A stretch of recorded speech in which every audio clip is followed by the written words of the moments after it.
I'm attracted to women that work out and stay in shape.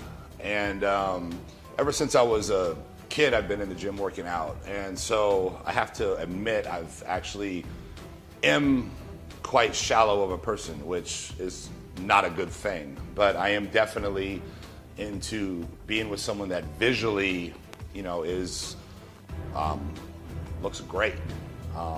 And I would have a problem being with someone who didn't stay in shape and didn't take care of their body. When, you know, the truth of the matter is what really matters is what's inside the person, because, you know, eventually that outside is going to wear off, but I haven't learned that lesson yet. So I'm still quite shallow. Basically, I'm not into women necessarily that compete or into industry, and the reason being is because it's just it's such a selfish sport, which I've been there myself and competed. And when I competed, all that mattered was me, and whoever I was with, you know, it was all about me. It was all about my show, all about my contest, all about helping me get ready for the show. And I don't want to be on the other side of that coin and be the one that's helping someone get ready for a show and, you know, talking about the show 24 hours a day. You know, it's just consuming. You know, I'm dating a IFBB Pro Bikini competitor as of right now, and it's the first time I ever dated someone who was in the industry. So, you know, but normally I'm not attracted to those types of girls. Just girls that work out and take care of themselves. And also, you know, the personality is very important. You know, to be able to sit and actually have a conversation, which is, for me, is hard to find. You know, there's basically three kinds of people. There's people that talk about people that talk about things, and people that talk about ideas. And I'm more about the kind of person that talks about ideas. I'm always brainstorming and trying to come up with, you know, business plans and ways to make money and this and that. And I can't stand to sit and have a conversation about people or about things. You know, it's just a pointless, useless conversation. And from my experience, 80% of the people I talk to, that's all they want to talk about is, you know, gossip and this and that. And so it's hard to find someone with substance. For me, that's, you know, that's an important thing, is to actually find someone with substance.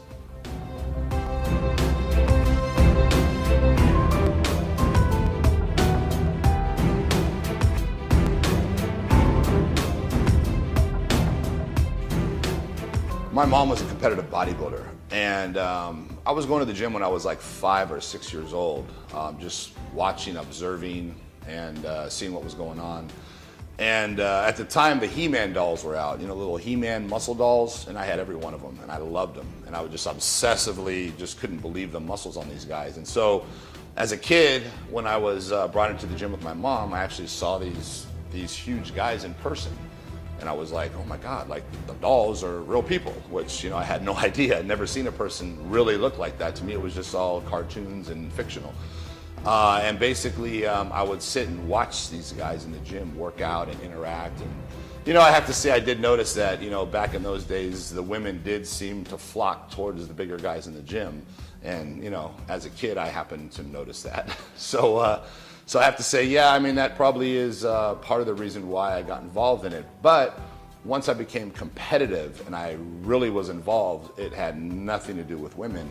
It was more all for myself, you know, just trying to prove upon myself and be the best that I can be. And the truth of the matter is, you know, most women, you know, you take as a whole, you know, don't necessarily